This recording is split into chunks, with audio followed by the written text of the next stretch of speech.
When Cardinal Ratzinger was elected Pope, taking the name Benedict XVI, the first words he spoke from the balcony of St. Peter's Basilica referred to his predecessor, Pope John Paul II, whom he referred to as the Great Pope. Since then, many have referred to him as John Paul the Great. Prior to that, only 3 popes came to be universally called the Great: St. Gregory the Great, 590 to 604, St. Nicholas the Great, 858 to 867, and the Pope we honor today, St. Leo the Great, 440 to 461, who was the first pope to receive that title. Leo was born in Tuscany during the decline of the Western Roman Empire due to threats of barbarian invasions, internal administrative disputes, and a declining economy. He spent his early years in Rome and was ordained a deacon under Pope Celestine, serving him and his successor, Pope Sixtus III, from 430 to 439. Roman deacons were organizers of charitable works, liturgical services, and diplomatic missions, administrators, and papal advisors. Deacon Leo became highly respected for his unmatched theological learning and pastoral wisdom, prudence, and courage. In 439, while Leo was on a mission to broker peace in a civil dispute in the northern part of the empire, Pope Sixtus III died. The Roman clergy quickly chose Deacon Leo as the new pontiff. He returned to Rome, was ordained a bishop on September 29, 440, and took charge of the keys of St. Peter. He promoted unity in the true faith under the Vicar of Christ.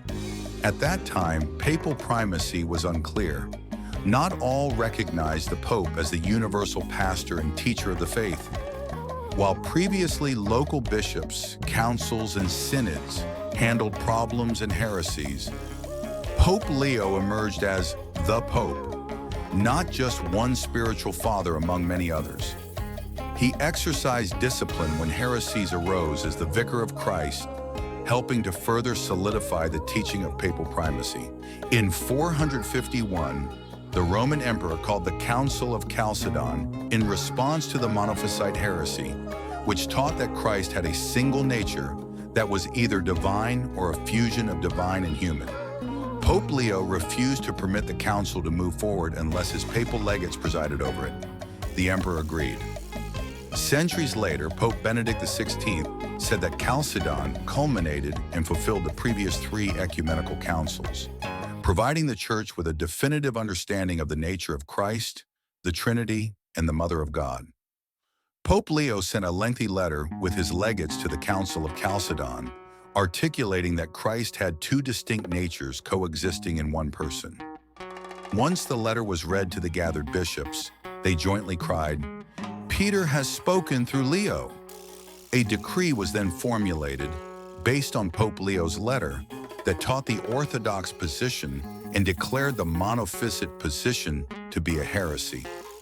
In 451, barbarians from the north arrived in northern Italy in an attempt to conquer the Western Roman Empire. Before the invaders advanced to Rome, Pope Leo went out to meet them to broker peace. When he met up with their leader, Attila the Hun, legend has it that Saints Peter and Paul appeared behind the Pope with swords and in a threatening position. The sight caused Attila and his army to withdraw in fear for their lives. Pope Leo's final years were spent preaching and teaching.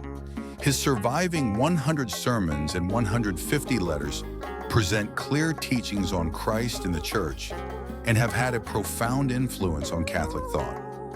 Pope Leo also fostered personal devotions, fasting, and almsgiving. He enlivened the liturgy, helped the sick, built churches, and preached the gospel to his people. He is the first pope to receive the title, the Great. Saint Leo the Great, you exercise your papal ministry with humility and strength, wisdom and pastoral diplomacy, guiding the Church through a difficult period. Please pray that I will remain firm in my faith, doing all I can to lead others to God. Saint Leo the Great, pray for me. Jesus, I trust in you.